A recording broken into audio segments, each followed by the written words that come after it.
Student, today we will learn about foundation of nursing. जैसा कि आप लोग जानते हैं, आजकल हम लोगों ने एक सीरीज़ स्टार्ट करी है जिसमें कि 10 सेंटेंसेस या एमसीक्यूज़ कुछ भी दिए जाते हैं, जिसके बारे में आज आप लोगों से बोला है कि आप अपने को मार्क दीजिए। 10 में से कितने मार्क्स आपने गेन किए हैं वो लास्ट मैसेज में लिख के, जो कि आप करते नहीं हैं, पर कोई बात नहीं, आपको सेल्फ असेसमेंट आपका हो जाता है।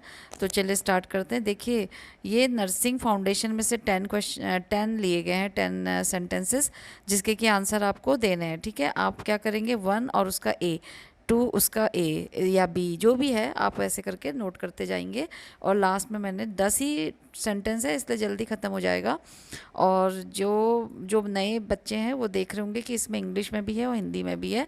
जो पुराने हमारे पास जो कंटिन्यूएशन में देखते हैं उन्हें तो मालूम है पैटर्न, जो नए हैं उन्हें पता होना चाहिए कि इसी पैटर्न में इसमें लेक्चर भी अपलोड किए जाते हैं, जो प्लेलिस्ट में से आप देख सकते हैं, टॉपिक और सब्जेक्ट के रिगार्डिंग आप सर्च करके। तो चलिए स्टार्ट करते हैं। Most reliable method of measuring body temperature is, क्या है सबसे रिलायबल मेथड, सबसे उचित जो कि विश्वसनीय मेथड कौन सा है टेम्परेचर लेने का। ठीक है, टेम्परेचर को मापने का, तो वो देख लीजिए, ओरल, एक्सिलरी, रेक्टम या फिर elbow.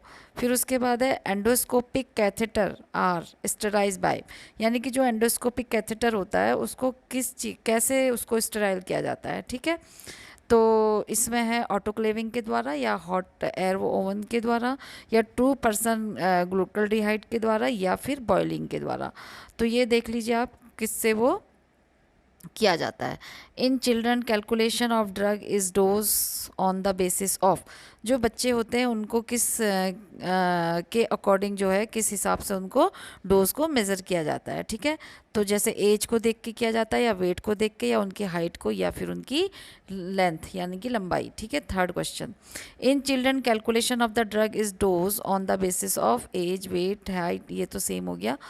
Fourth question, knee chest position is also known. अब आपके पास 9 ही क्वेश्चन है, तो 9 से दीजिए अपने को मार्क। ठीक है, knee chest position is also known as left lateral position, lithotomy position, या फिर है जेन्यूपेक्टोरियल पोजिशन, या फिर फॉलोअर पोजिशन। तो जो नी चेस्ट पोजिशन है उसको और किस नाम से जानते हैं। ठीक, फिर उसके बाद है fifth question, while giving enema, यानी कि एनीमा देते समय जो एनीमा केन की हाइट होती है वो कितनी होनी चाहिए, शुड बी। ठीक है, कितनी आप उसको ऊंचा रखेंगे बेड से। ठीक है, while giving enema height for enema can from a use should be. ठीक है, एनीमा केन की ऊंचाई कितनी होनी चाहिए, 15 सेंटीमीटर, या 25 सेंटीमीटर, या 30 सेंटीमीटर, या फिर 45 सेंटीमीटर। तो आप इसमें से सही आंसर पे लिख लीजिए ए बी सी करके। फिर है 6, loss of appetite is term as, जो अगर भूख नहीं लगती तो उसको क्या कहते हैं, इनमें से अनोरेक्सिया बोलते हैं, अफेजिया बोलते हैं, या ओलिगोफेजिया बोलते हैं, या पॉलीफेजिया बोलते हैं। ठीक है, ओलिफेजिया, पॉलीफेजिया, अफेजिया, या फिर अनोरेक्सिया, तो ये आप लिख लीजिए।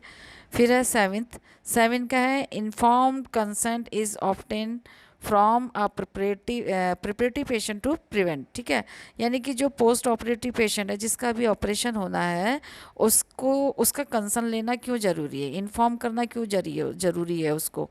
ठीक है, तो किस चीज़ की कमी, किसको रोकने के लिए उससे कंसर्न लिया जाता है। ठीक है, मतलब उससे सहमति ली जाती है, कॉम्प्लिकेशन को रोकने के लिए, या इन्फेक्शन को रोकने के लिए, या ये कोई मतलब कुछ विफलता हो जाए जैसे उसको रोकने के लिए, या फिर लीगल कॉम्प्लिकेशन को रोकने के लिए। ठीक है, फिर उसके बाद है 8th, 98.6 degree Fahrenheit is equal to, यहाँ जो 98.4 डिग्री है फ़ारेनहीट वो किसके बराबर होता है, 36.5 डिग्री सेल्सियस के बराबर होता है, या 37.2 डिग्री सेल्सियस के बराबर होता है, या फिर 37 डिग्री सेल्सियस, या 38 डिग्री सेल्सियस, किसके बराबर होता है वो आप नोट करिए।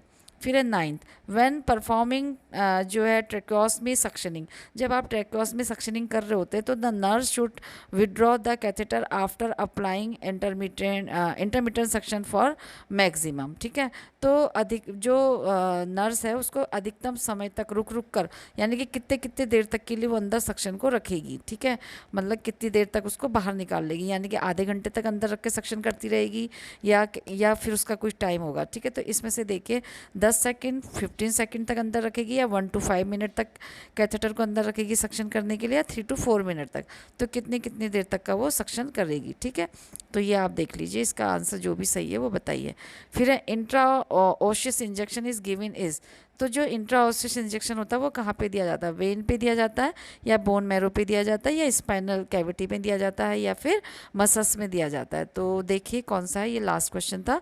अब आंसर चेक कर लीजिए। क्वेश्चन नंबर 1 का है सी रेक्टल, क्वेश्चन नंबर 2 का है 2% ग्लूकोल्डिहाइड, यानी कि एंडोस्कोपी जो कैथेटर होता है उसको 2% ग्लूकोल्डिहाइड में स्टेराइल किया जाता है, और जो चिल्ड्रन होते हैं उनका वेट के अकॉर्डिंग डोज को मेजर किया जाता है, यानी कि आंसर हो गया थर्ड का बी, और थर्ड का ही वेट ये सेम ही है।